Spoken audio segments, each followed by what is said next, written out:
காதலனும் தேர்வெழுதி காத்திருந்த மாணவி நான். காதலனும் தேர்வெழுதி காத்திருந்த மாணவியான். இந்த மாதிரி மாணவியெல்லாம் தேர்வெழுதி பாஸ் ஆயிடுறீங்க.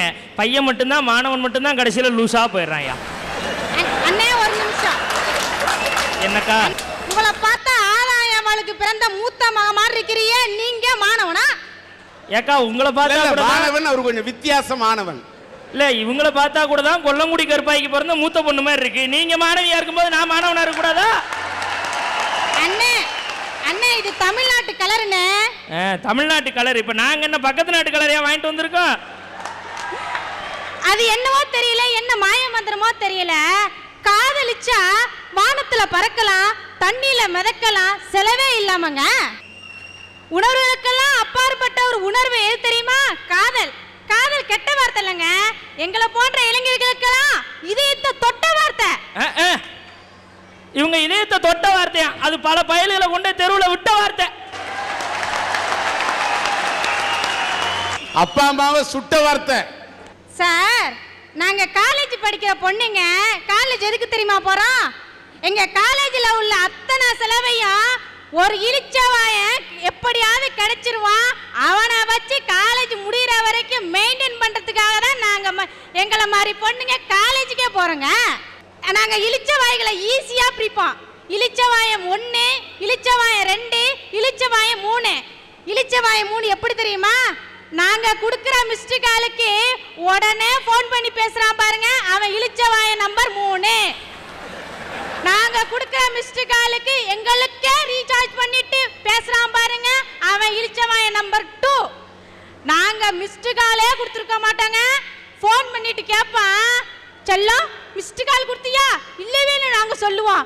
மிஸ்டு கால் கொடுத்த மாதிரியே இருக்கேம்மான்னு சொல்லிட்டு நாள் பூரா பேசுவான் பாருங்க.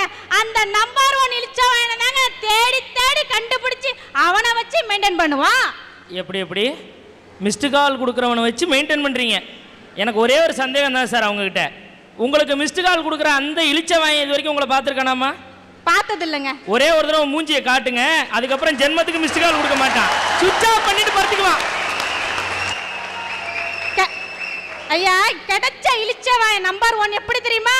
நான் காலையில தூங்கிட்டு இருப்பேங்க, காலையில எஸ்எம்எஸ் அனுப்பான், செல்லம் அம்முக்குட்டி பொச்சுக்குட்டி எழுந்துரா காலேஜுக்கு லேட் ஆயிட்டுன்னு சொல்லுவான். நானும் அவன் சொன்னதை நம்பி அவசர அவசரமா எழுந்திருச்சு குளிச்சுட்டு சாப்பிட்டுட்டு பஸ் ஸ்டாண்டுக்கு காலேஜுக்காக நிற்பேங்க, பஸ்ஸுக்காக. பலா போன பஸ் எப்பையும் போலயுமே கூட்டமா தாங்க வரும். இருந்தும் என் இளிச்சவனுக்கு தெரிஞ்சிடும். எப்படியாவது ஃப்ரெண்டு கிட்ட ஓசி பைக்கை வாங்கிட்டு வந்துட்டு அம்முக்குட்டி உன்னை காலேஜில் கொண்டே விடுறேன்னு சொல்லிட்டு காலேஜுக்கு கரெக்டாக கொண்டு போறானே அந்த இளிச்சவாயனுக்காக நாங்க ஏங்க காதலர் தினத்தை கொண்டாடக்கூடாது? அதோட விட்டான எங்க இளிச்சவாயன் காலையில ஈஸியா சமைக்க முடியும்னு சொல்லிட்டு எங்க அம்மா இட்லியும் தோசையும் கட்டி கொடுப்பாங்க, மத்தியானத்துக்கு தயிர் சாதம் கட்டி கொடுப்பாங்க. ஆனா என் இளிச்சவாய் எப்படி தெரியுமா? நான் அதை சாப்பிடக்கூடாதுன்னு சொல்லிட்டு எனக்கு பூரி சட்டும் சப்பாத்தியும் வாங்கிட்டு வந்து என் கையில கொடுத்து சாப்பிட சொல்லிட்டு காஞ்சி போன இட்லியை நான் தான் செஞ்சேன்னு பொய் சொன்னா கூட அதையும் நம்பி ரசிச்சு ரசிச்சு சாப்பிட்றானே அந்த இளிச்சவாயனுக்காக நாங்க ஏங்க காதலர் தினத்தை கொண்டாடக்கூடாது? காலேஜ் முடிஞ்சு நாங்கள் வீட்டுக்கு போகும்போது அழகா அதே ஓசி பேக்கை எடுத்துட்டு வந்துட்டு 2 பீஸா வாங்கி கொடுப்பான். நான் வாங்கிக்கிடுவேன். கூடவே 2 பர்கரையும் வாங்கி கொடுப்பான். போதுண்டா 2 பீஸாவே போதுண்டான்னு சொன்னா அந்த இளிச்சவன் என்ன சொல்லுவான் தெரியுமா? உனக்கு 2 பீஸா, உன் தங்கச்சிக்கு 2 பர்கரு கொண்டு போய் கூடுன்னு சொல்லு. என்னையும் தங்கச்சியும் தான் குடும்பமா நினைக்கிறான் அந்த இளிச்சவனுக்காக ஏங்க காதலர் தினத்தை கொண்டாடக்கூடாது? ஏக்கா ஒரு நிமிஷம், இப்பதான் புரியுது. என் மாப்பிள்ள ரொம்ப விவரமானவன். அவன் அக்காவை பார்த்துருக்கான், அக்கா சரியில்லை தங்கச்சியாவது மடங்கட்டு போயின்னு பீஸாவுக்கு பர்கர். நீங்க சொல்றத பார்த்தா அவன் இளிச்ச வாயன் இல்லையே, ரொம்ப விவரமான வாயன். ஞாயிற்றுக்கிழமை ஆயிட்டா நான் இழுத்து பார்த்துட்டு தூங்க மாட்டேங்க. காலேஜ் போற பிள்ளை நீ அழகா இருக்கணும்னு சொல்லிட்டு பியூட்டி பார்லருக்கு வந்து பணத்தை கட்டிட்டு என்ன உள்ள அனுப்பிட்டு வெளியில பிச்சைக்கார மாதிரி நான் 3 மணி நேரம் வெளியில நிக்கிறான் பாருங்க. அந்த இளிச்ச வாயனுக்காக ஏங்க நான் காதலர் தினத்தை கொண்டாடக்கூடாது? அவன் உண்மையிலே பெரிய மகா பாக்கியசாலிமா. அவனெல்லாம் கிடைச்சா காலில் கும்பிட்டு விழுகணும். உன்னையும் பியூட்டி பார்லருக்கு நம்பி கூட்டு போயிருக்கான் மத்தியா. ஆனா உண்மையிலேயே இந்த மாதிரி பொண்ணுங்களை பியூட்டி பார்லர்ல 3 மணி நேரம் விட்டுட்டு வெளியில உட்காந்துருக்கான் பாருங்க ஆம்பளை, அவெல்லாம் கடைசியில எங்க உட்காந்துருப்பான் தெரியுமா? அந்த போட்டோல இருக்கு பாருங்க, சென்ட்ரல் பஸ் ஸ்டாண்டு, அப்படிதான் தெரியுமா? என் இளிச்சவாயன்ட்ட நான் என்னைக்கோ சொல்லியிருப்பேங்க, என் பர்த்டே டேட்டை எங்க அப்பா கூட மறந்துடுவாங்க, எங்க அம்மா மறந்துடுவாங்க, எங்க அண்ணன் மறந்துடுவா, எங்க அக்கா மறந்துடுவா, என் தங்கச்சி கூட மறந்துடுவா, என் சொந்தக்காரங்க எல்லாம் மறந்துடுவாங்க. ஆனா அந்த இளிச்சவாயை மட்டும் நைட்டு 12 மணி வரை முழிச்சிருந்து விஷ் யூ ஹாப்பி பர்த்டேன்னு சொல்லுவாங்க. அந்த இளிச்சவாயனுக்காக நான் காதல் தினத்தை கொண்டாடாம இருந்தா அது தப்பு இல்லை?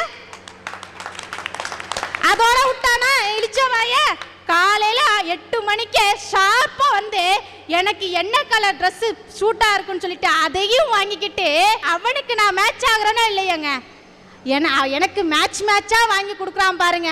அந்த இளிச்சவாயனுக்காக நான் காதல் தினத்தை கொண்டாடுறது என்னங்க தப்பு? நாராயணா, இந்த கொசு தொல்லை தாங்க முடியல நாராயணா. அத ஒரு கொசு சொல்லுது பாத்தீங்களா, அதாங்க தாங்க முடியல. நாட்டில் ஈ தொல்லையே பெருந்தொல்லையாகி போச்சு. ஈயே கிராஃபிக்ஸில் கலக்கிக்கிட்டு இருக்குன்னா நாளைக்கு கொசு இவன் கூட கலக்குவான். அதோட விட்டானா சி போட நாய திட்டுவேங்க. காலை சுத்தி நாய்க்குட்டி மாதிரியே சுத்தி சுத்தி வருவான் அவன். அந்த இளிச்சவாயனுக்காக நான் ஏங்க காதல தினத்தை கொண்டாடக்கூடாது? தாராளமாக கொண்டாடலாம் தாயே. ஆனால் ஒன்று சொல்கிறேன், இத்தனை வார்த்தைக்கு வார்த்தை இளிச்சவாயன் நீ சொன்னிய, நானும் காதல் கொடுத்து கேட்டுக்கிட்டே இருந்தேன். ஏன்னு கேட்டா யாரை பார்த்து இளிச்சவாயன்ற? ஒன்னுகிட்ட இதயத்தை கொடுத்தான் அவன் இளிச்சவாயனா?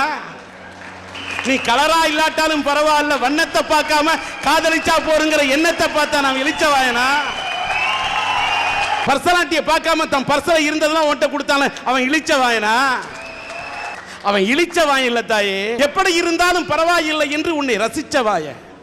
அப்படிப்பட்ட அந்த இளிச்சவாயனை எல்லாம் ஏத்துக்கலன்னு சொன்னா காலம் அப்படி கெட்டு கிடக்குது.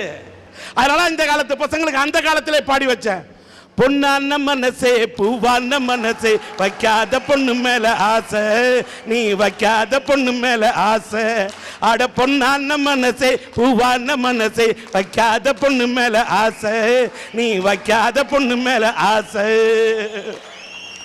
சமைச்சு வச்ச மீன் குழம்பு நீயும் சலிக்காம தின்ன போத, தாலி கட்ட நினைச்சிருப்ப நீயும் தாரமாக்க துடிச்சிருப்ப. அன்று கையதான கழுவு என்றா இன்று காதல் இல்லை அழுவு என்றா, அன்று கையதான கழுவு என்றா இன்று காதல் இல்லை நழுவு என்றா. ஆட பொன்னான மனசே பூவான மனசே வைக்காத பொண்ணு மேல ஆசை, நீ வைக்காத பொண்ணு மேல ஆசை.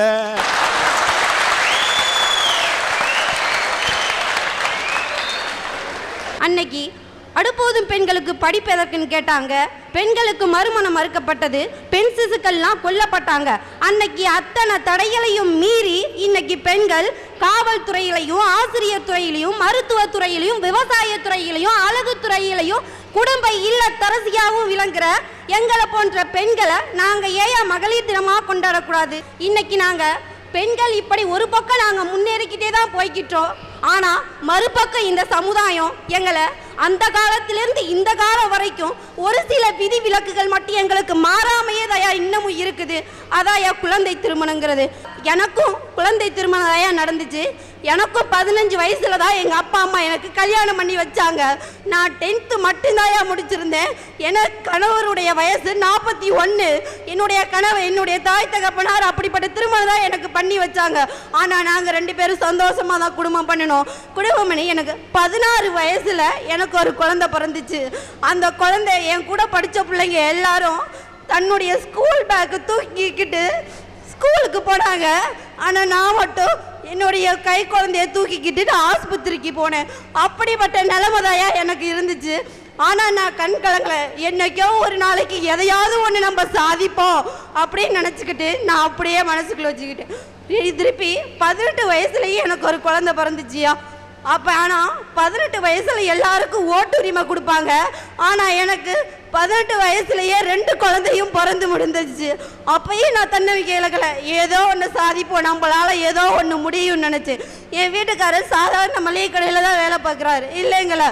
அப்போ அங்கே உள்ளவங்க எல்லாரும் என்னைய வந்து தரமட்டமாக நினச்சாங்க. ஆனால் அப்போ நினச்சேன், இனி நம்மளுடைய வாழ்க்கையை இதோட சீரழிச்சுக்கிட்டோம்னா இனி நம்மளால எதையுமே சாதிக்க முடியாது, நம்ம குழந்தைகளோட எதிர்காலம் வீணா போயின்னு நினச்சிக்கிட்டு அன்னைக்கு நான் எங்கள் வீட்டுக்கார்ட்ட நான் எங்கள் அம்மா வீட்டுக்கு போயிட்டு வரேன்னு சொல்லிட்டு 2 வருஷம் நான் எங்கள் கணவர் வீட்டுக்கே வராமல் எங்கள் அம்மா வீட்டில் போய் நான் படிக்கிறதுக்காக போனேன்.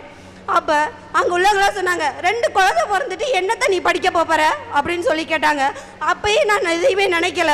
எல்லாம் சொல்லுங்க, இந்த பொண்ணு கணவரோட வராமல் வந்துருச்சுன்னு சொன்னாங்க. அதையும் நான் எதையுமே பொருட்படுத்தலை. நான் படிக்கணுங்கிற ஒரே வெற்றி மட்டும்தான் என் கண்ணுக்கு தெரிஞ்சிச்சு, நம்மளால படித்து வெளியில் வர முடியும் அப்படின்னு.